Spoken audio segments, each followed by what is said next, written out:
Bonjour, chers amis internautes. Encore une fois de plus, nous allons vous présenter un nouveau numéro qui parle du ministère de Branham identifié dans la pyramide. Encore une fois de plus, nous voulons vous rappeler, on se pose toujours la question comment ces symboles maçonniques de la gnose a rempli l'esprit de Branham jusqu'à ce qu'il a été obstiné à baser son ministère, sa vie, son enseignement. Ces symboles seront remarqués partout, nous allons le voir plus tard, même au lieu où il allait rencontrer son génie, vous allez toujours trouver la présence de la pyramide jusqu'à sa mort, et tout le monde le sait, que son tumulus a cette forme triangulaire, cette typographie qui suscite beaucoup de questionnements. Pour commencer, déjà Branham présentait la pyramide étant comme la deuxième Bible écrite par Dieu, God, et dans lequel Enoch aurait laissé des écrits, des mystères qui sont en rapport avec les prophéties et même de l'évangile des apôtres de Jésus. Il n'a pas manqué puisqu'il était tellement obstiné à pouvoir identifier, n'est-ce pas, son ministère dans la pyramide. Il y en a au moins 3 ou 4, parce que Branham, c'est un ingénieur et habile manipulateur. Il sait comment soigner son image. Il sait comment présenter et vendre son image. Et de manière si subtile que si vous n'êtes pas tellement avisé, vous allez facilement croire à tout ce qu'il va devoir vous présenter. Mais nous sommes là pour pouvoir dénoncer, ouvrir vos yeux et de pouvoir vous faire remarquer comment est-ce que cet homme a essayé par tous les moyens à pénétrer les esprits, les âmes des gens, de par son enseignement, jusqu'à graver son image dans le cœur des gens. D'abord, Branham montre sa position, son ministère, c'est-à-dire sa personnalité même dans la pyramide. Et vous allez voir comme la pyramide se présente ici.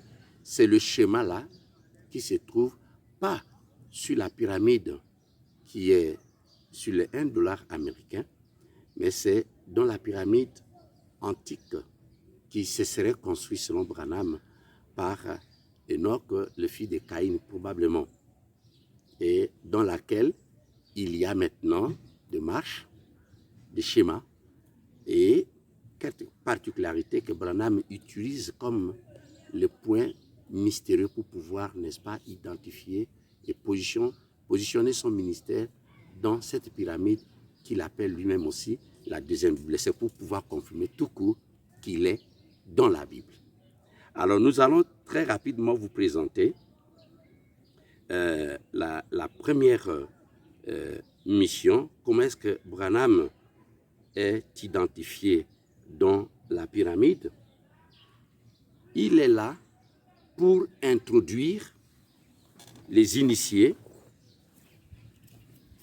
dans la chambre mortuaire du roi, placée à la 7e marche. C'est Branham qui est là. Observez vous-même ce schéma, ça va vous aider pour pouvoir comprendre, n'est-ce pas, le ministère de Branham. Introduire les initiés, les arrivants, dans la chambre mortuaire du roi. Quel roi? Le roi égyptien, païen. Observez comment est-ce que Branham lui-même se présente dans la prédication.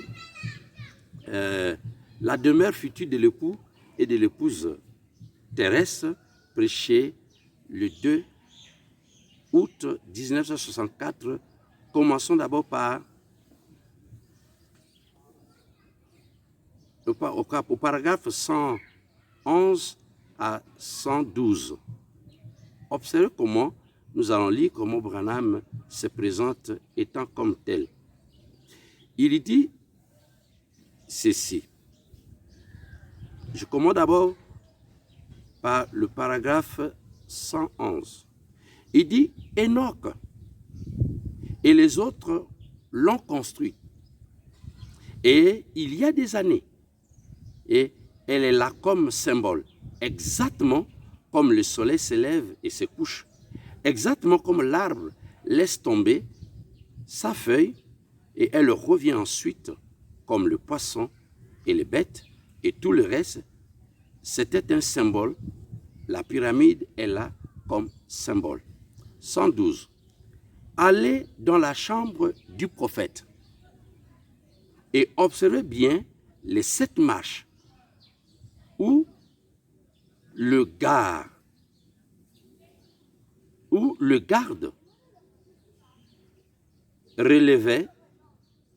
relevait-il les défis de faire entrer dans la présence du roi celui qui arrivait.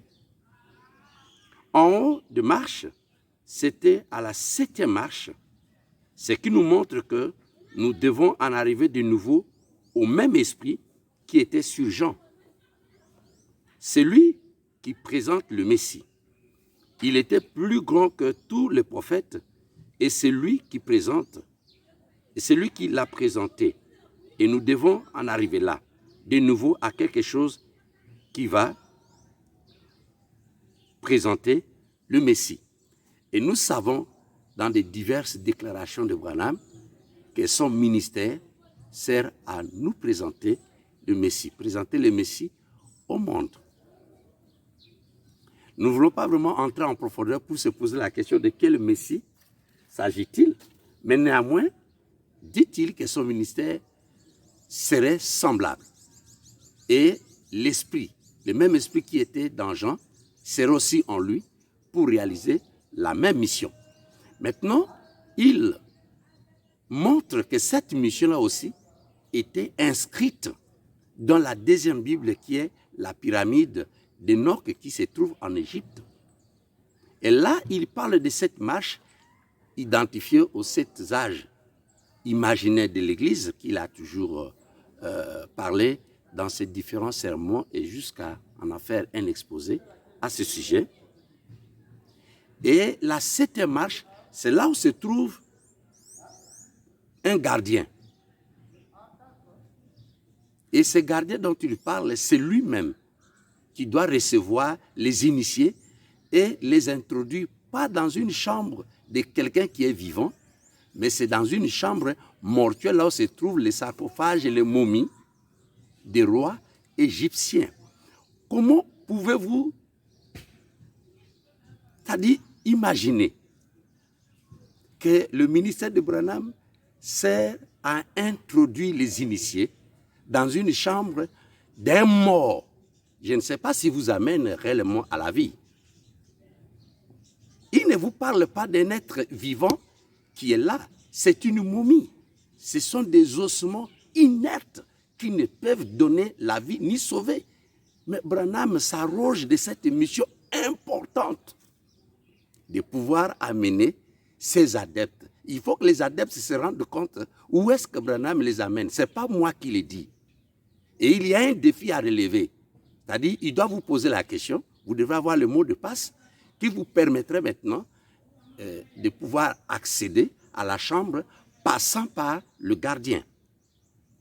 Et ce gardien qui est assis à la 7e marche, c'est lui, parce que c'est lui qui introduirait l'initié dans la chambre mortuaire et qui l'identifie exactement comme le ministère de Jean qui présenterait le Messie pour la seconde fois. Donc, c'est à la 7e marche que Branham se trouve. Encore une fois de plus, son ministère est de décapsuler le sommet de la pyramide.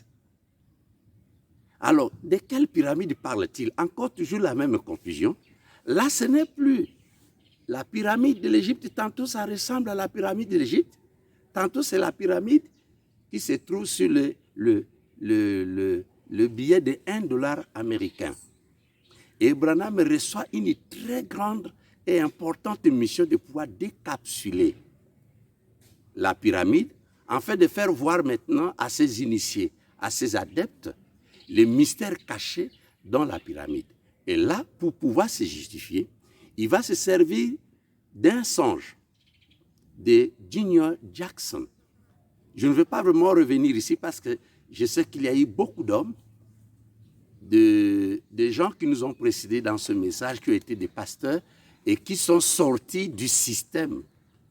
Et Junior Jackson même lui-même, il avait déjà déclaré que le songe que Branham a eu à récupérer pour pouvoir justifier sa mission, son voyage vers l'Ouest, n'avait rien à voir avec ce qu'il lui avait raconté.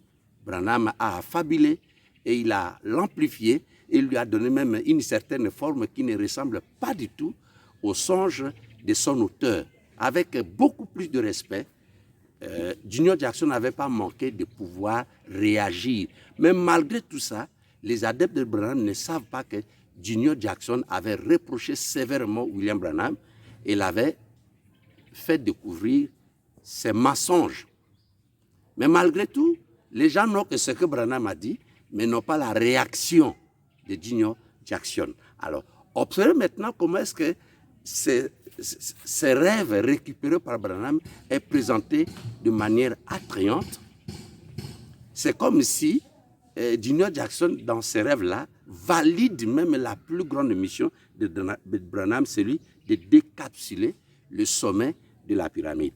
C'est dans Messieurs, est-ce l'heure ou est-ce le signe de la fin, au paragraphe 82, il dit, puis il ajouta, je ne prends qu'une partie de ce rêve, vous avez ensuite ramassé quelque chose qui se trouvait là comme en l'air, quelque chose ressemblant à un levier ou à un pied de biche. Mais vous allez vous rendre compte quelque part plus loin, ce ne serait pas le pied de biche, ce serait plutôt une épée d'un chevalier que Branham aurait reçu dans un lieu désertique. Et vous savez que c'est l'épée des initiés. C'est l'épée des chevaliers. Et vous savez que dans la vraie foi, il n'y a pas un ordre appelé chevalier. L'ordre des chevaliers, c'est un ordre de loge. C'est quand même surprenant. Et la voix aurait dit à Branham, c'est l'épée du roi et c'est Dieu qui te fait son chevalier. Et vous savez que si nous ne pouvons pas entrer vraiment en profondeur de la cérémonie d'un chevalier, cela se fait toujours sous l'épée.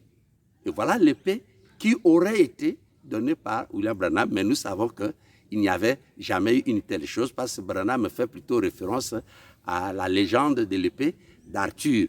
Il a bien voulu simplement tromper encore la vigilance des gens parce qu'il dit que c'était une épée réelle, physique, il a touché, il a contemplé, il a tourné, retourné, et ensuite l'épée aurait été disparue. Maintenant, il identifie cette épée-là au passage biblique de Hébreux chapitre 4, verset 12. Alors vous savez que la Bible ne dit pas que la parole de Yahvé, c'est une épée. On dit que c'est plus tranchante que...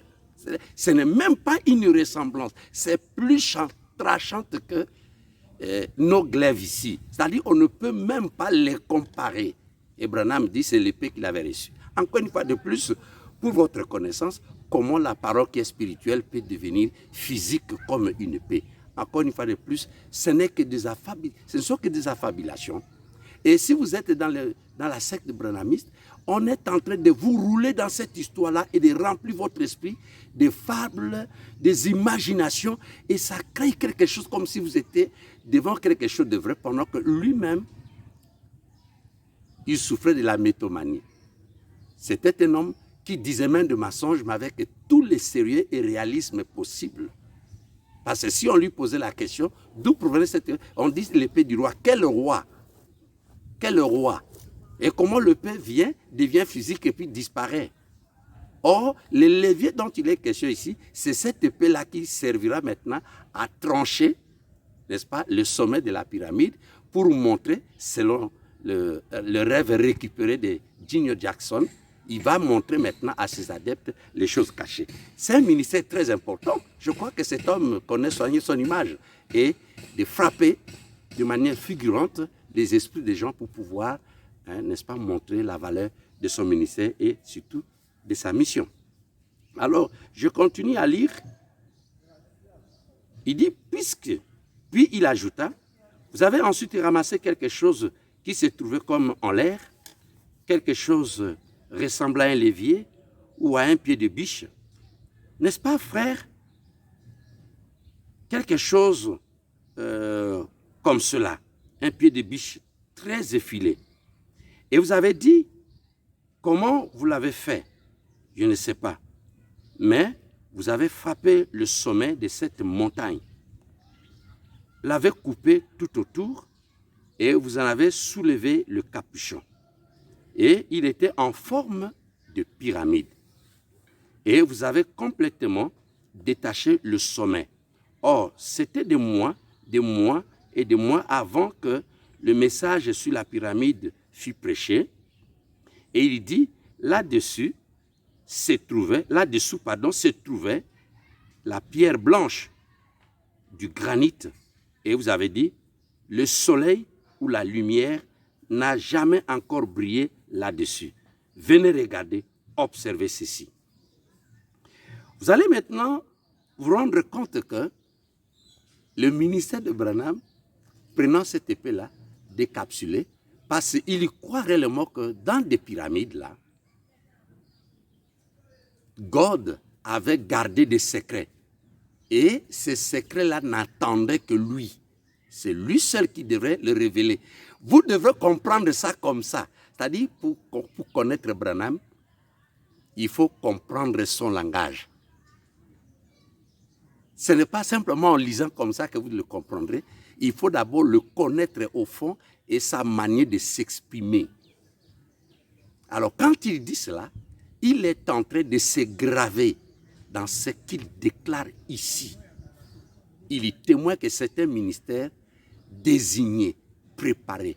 Et c'est le soleil ou quoi que ce soit n'a jamais frappé. Et quelque part, il dit que c'est depuis l'avant de la fondation du monde, toujours dans ces rêves-là. Rien n'a été écrit, c'est tout blanc.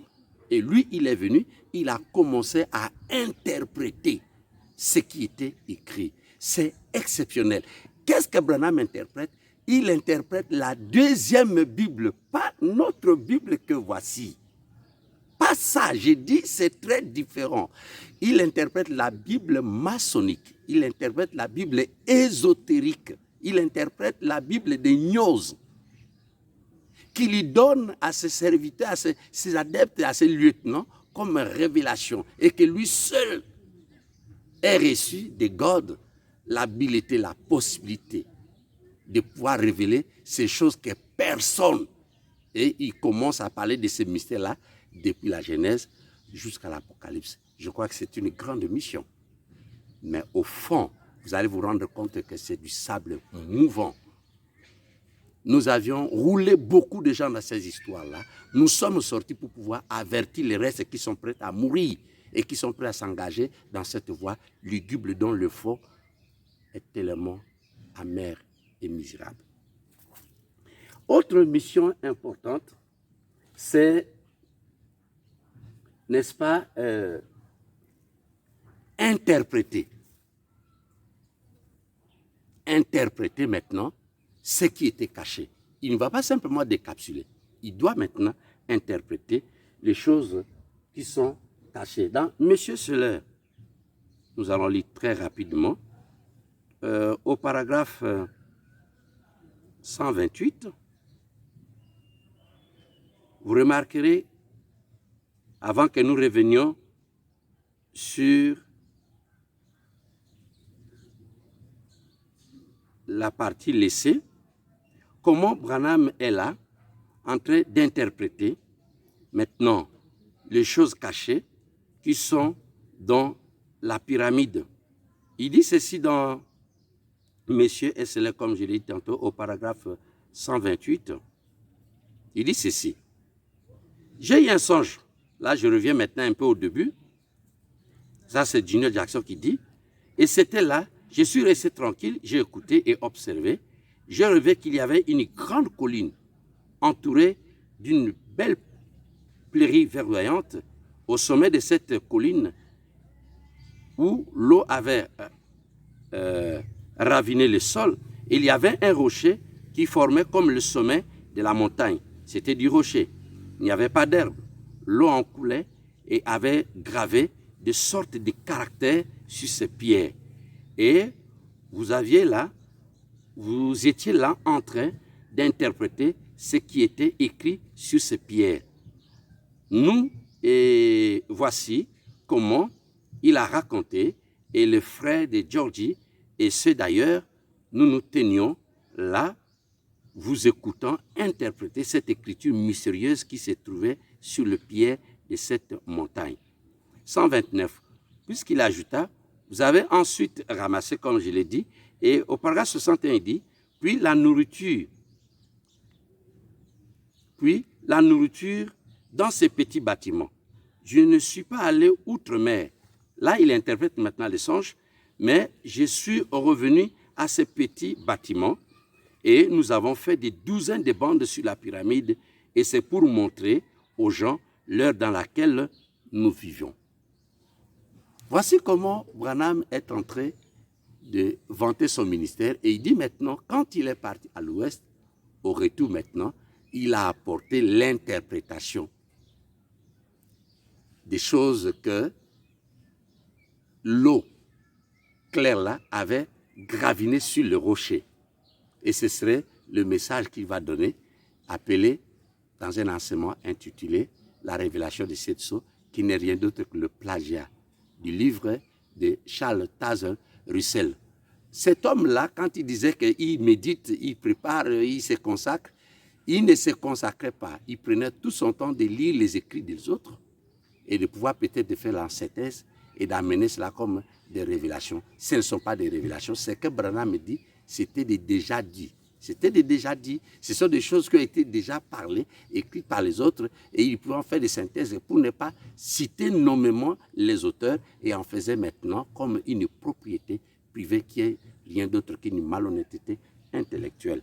Alors, soulignons maintenant avec force qu'il semble que Branham aurait fait des douzaines de bandes, rien que sur la pyramide. Mais quand vous posez cette question aux Branhamistes, où sont les 12 ou les 15 bandes que Branham a prêchées sur, rien que sur les pyramides pendant des semaines et des semaines pour que nous puissions comparer, vous n'allez pas les retrouver. C'est vraiment aberrant. C'est impie, c'est abominable. C'est incroyable que quelqu'un ait dit qu'il ait prêché pendant parce qu'une bande coûterait. Hein? C'est mesuré en minutes, c'est plus de 60 minutes. Si on a fait 15, vous vous rendez compte de combien de jours il pourrait faire rien qu'un enseignement concernant sur la pyramide. Alors, tout ce qu'il va vous dire, vous allez les retrouver dans d'autres livres ésotériques. Il les ramasse et il en fait maintenant une prédication pour ne pas simplement appeler des révélations selon ses propres mots. Frères et sœurs, vous qui nous suivez, nous interpellons votre conscience. Soyez tellement sérieux dans cette entreprise. Vous êtes lancé pour dire que vous avez reçu quelque chose de vrai. Nous y avions été. Nous sommes sortis. C'est pour que nous puissions vous montrer l'autre face cachée de ce même message-là. C'est un fond que vous n'y arrivez pas. Ce message-là se présente toujours étant comme de l'eau stagnante, dont le dessus semble être clair, mais le fond est plein de saleté. Si l'on remuait totalement ce message comme il se devait, vous allez vous rendre compte que vous buvez de l'eau sale. Ne vous occupez pas de ce qui est superficiellement présenté comme bon. Nous vous montrons plutôt le fond maintenant, le fond de ce que vous appelez révélation, message du temps de la fin. Donc, vous allez vous rendre compte que le ministère de Branham, c'est de pouvoir aussi coiffer la pyramide, introduire les initiés dans la chambre du roi, interpréter les écrits dans la pyramide, et vous allez vous rendre compte que dans le 7e sceau, il dit que les 7 anges étaient venus pour lui donner effectivement les explications, les révélations de ce qui a été caché dans la pyramide. Et pour frapper encore l'imagination, il dit que les 7 anges sont venus exactement sous forme de pyramide. Je vous avais dit que nous nous posons la question, pourquoi cette forme, cette typographie remplit l'esprit, l'enseignement de Branham, sa vie, sa pratique, ses visions, ses enseignements? On se pose la question.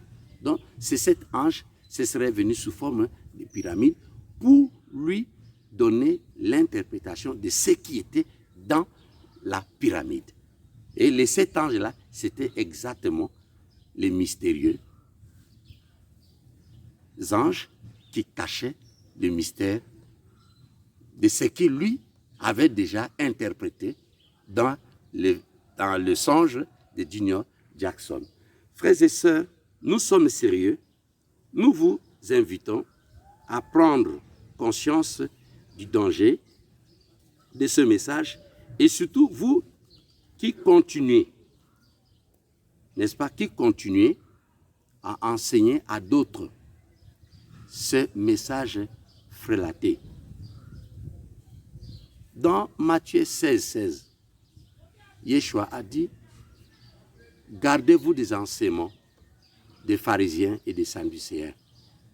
C'est du levain. Et le but du levain, c'est pour élever la pâte. Et quand les gens voient la grandeur, parce que tous les Branham, on vous dit que Branham a prêché plus de 1000 et quelques prédications. C'est exceptionnel.